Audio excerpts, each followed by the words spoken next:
Maria, sou missionário Céu Roberto. Aqui o Augusto Nicodemos tem uma base, mais ou menos, da tradição, como surgiu as imagens. A reforma protestante é não acreditar no magistério. Tudo que o magistério faz, tratando de dogma, de doutrina, eles renegam e eles rejeitam, né? Olha só que interessante. Como surgiu? Foi lá no século VIII, né? As imagens dos santos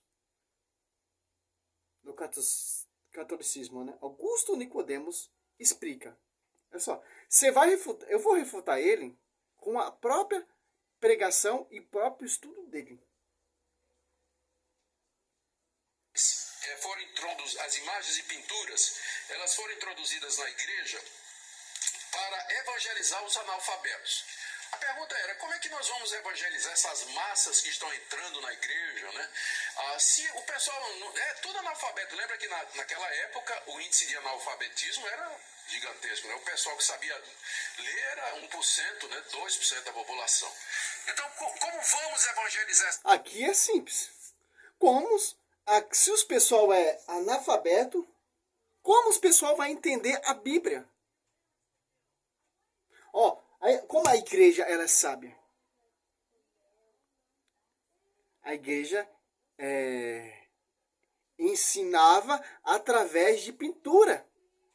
Como diz lá, o evangelista São Lucas pintou uma imagem de Nossa Senhora com o menino Jesus Cristo e o balão apontando a estrela, lá no século III, lá na Catatumba de Priscila. Pra você ver. A igreja católica tinha esse meio de evangelizar também. Imagem, pintura de quê? O Êxodo 20, versículo 3 fala imagem de ídolo. É uma imagem, pintura de ídolo, de deuses pagãos? Não, imagem via sacra, imagem, base bíblica. Imagem, pintura do Senhor Jesus Cristo, de Nossa Senhora, grávida do Senhor Jesus Cristo, etc. Olha só que interessante. Para evangelizar aquele povo que não era letrado. Aquele povo analfabeto. Então a igreja, pelo século, pela história, se você for procurar essa história da igreja, a igreja que educou o mundo.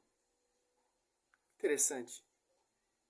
Essas pessoas, se elas não têm esses conceitos, elas não são capazes de pensar logicamente. Então disseram não, mas elas podem entender gravuras, imagens. Então se a gente tiver, por exemplo, a representação de Cristo morrendo na cruz, uma imagem de Maria, uma imagem de Pedro, de Paulo, isso vai inspirar fé no coração dessas pessoas e vai ajudá-las, vai servir como uma espécie de auxílio, como a gente faz com criança. No departamento infantil a gente usava, né, flanelógrafo, tem figuras, tem livros com gravuras para ajudar a criança, porque ela não consegue perceber. Então tem muita gente que também precisa de ajuda visual para poder entender o Evangelho. Então essa foi Por exemplo, ideia. Se a Bíblia está proibindo uma imagem, aqui, uma imagem refletida do pastor Augusto Nicodemos, reverendo, né? Então não pode, é idolatria, é um ídolo, é um Deus. Tá entendendo? Que abriu a porta para a entrada na igreja da representação de santos, de Jesus, de Maria e assim por diante, né? Era essa a ideia inicial. O segundo concílio isso aí, quem começou com isso foi o Papa Gregório Magno, do século VI. No século VIII, o segundo concílio de Nicéia dogmatizou essa doutrina e autorizou a produção e a introdução na missa, nas igrejas e na alfabetização e catequização do povo, uso de imagens e figuras. Em 1987, João Paulo II reafirmou como legítima essa doutrina. E a gente sabe o que é que aconteceu. O coração do homem é corrompido. O cidadão vê a imagem de São Paulo, em vez de se inspirar no grande apóstolo, ele vai lá, raspa um pouquinho do gesso, né? Leva para casa, derrama num copo d'água e bebe. Ou então ele se ajuda. Isso aí já está generalizando. Quem faz isso aí? Vai lá em Jerusalém buscar aquele óleo ungido, aquela terra santa e vende para os crentes besta que não entendem de Bíblia.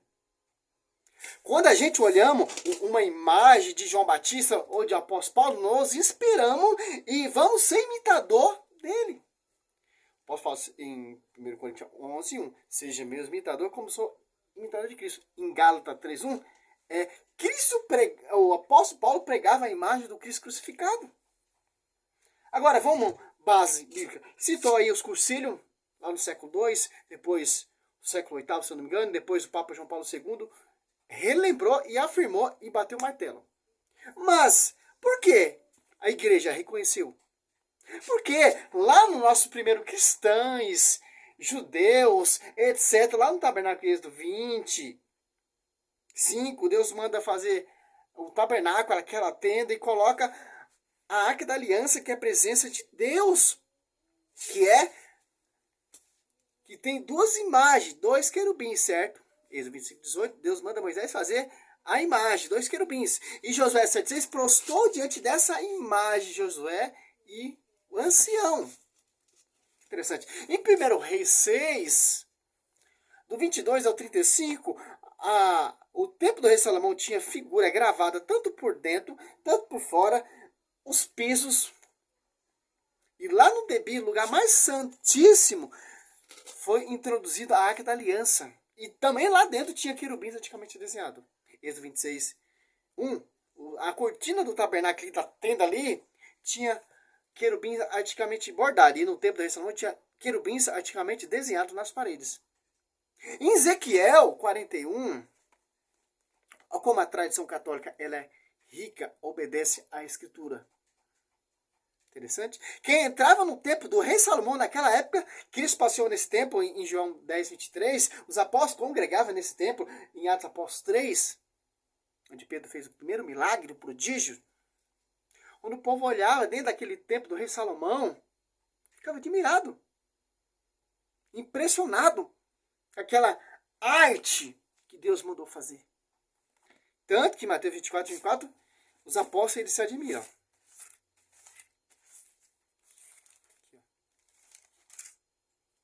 Ao sair do templo, estavam nesse templo. Ó. Cristo e os apóstolos.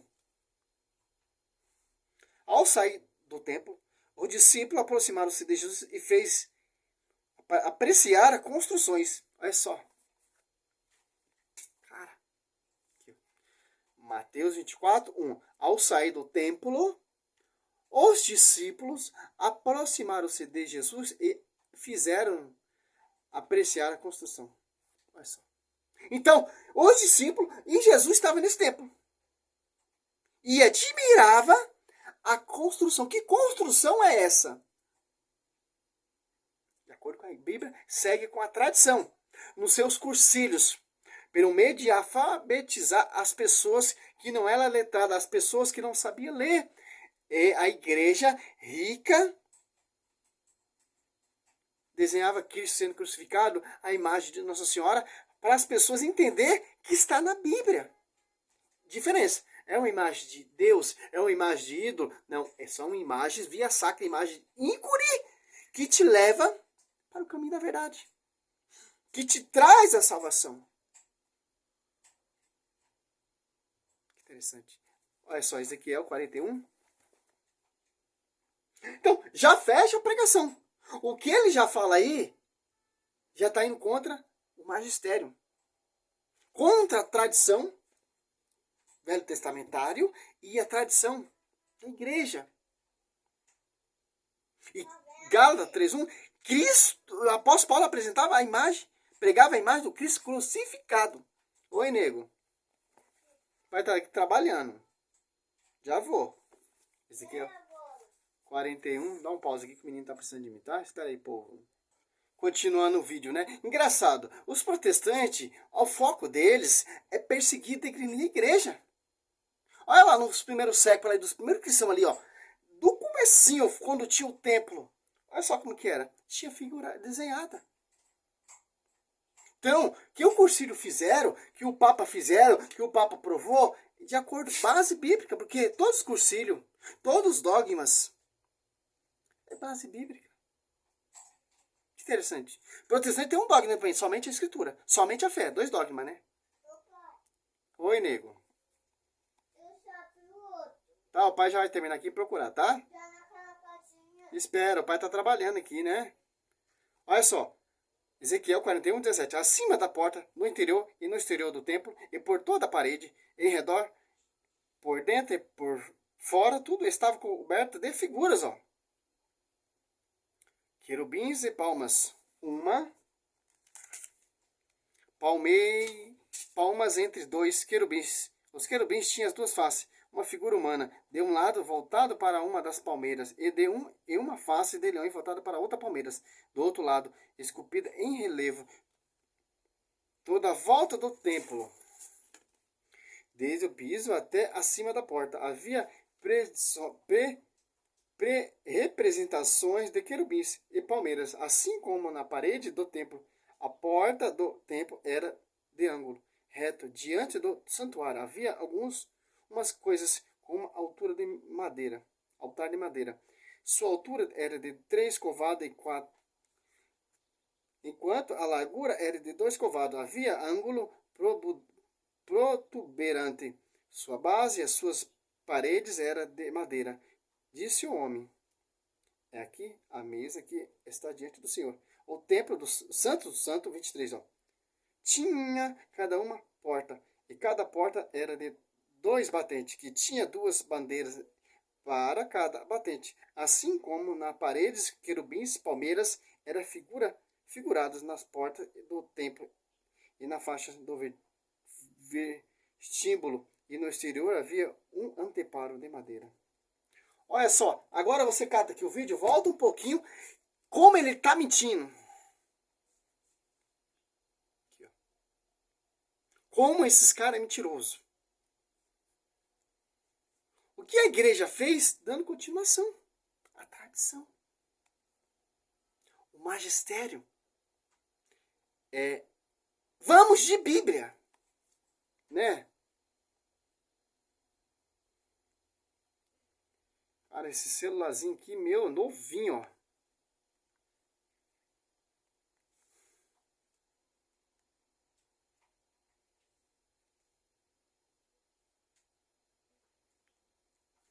Aqui, ó.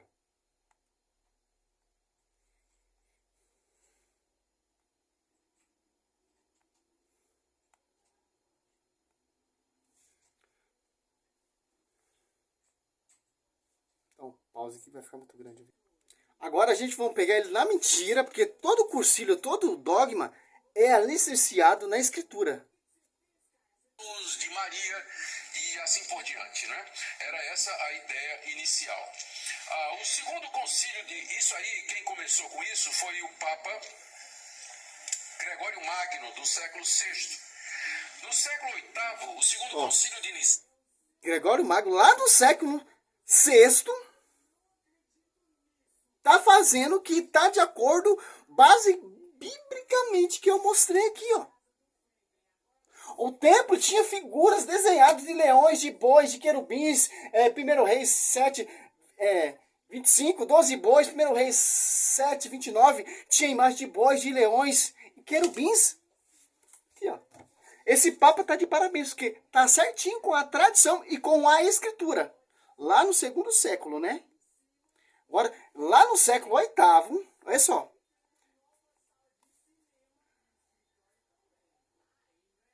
Já cata ele na mentira, na própria mentira dele, com a Bíblia, com a palavra.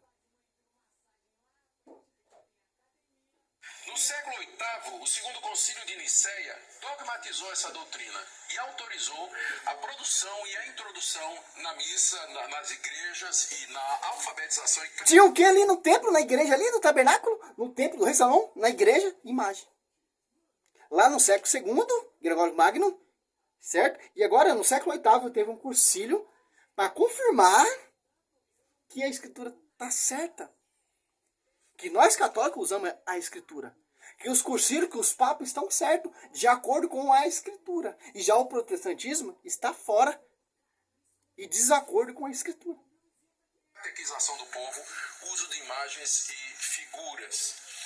Em 1987, João Paulo II reafirmou como legítima essa doutrina. E a gente sabe o que é que aconteceu. E o João Paulo II reafirmou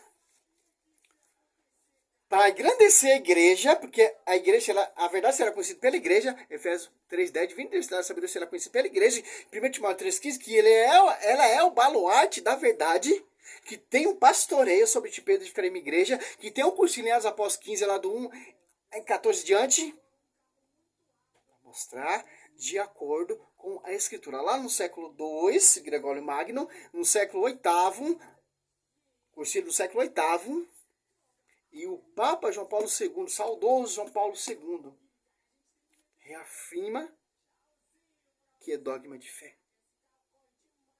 Fecha. Está de acordo? Base bíblica. Esse é o primeiro vídeo refutando esse pastor. Se auto-unge reverendo para ficar contando essas mentiras.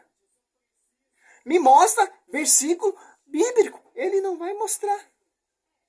Porque ele quer destruir a tradição. Sem mostrar na minha escritura. Que a tradição está de acordo com a escritura, segundo Teófilo 3,15.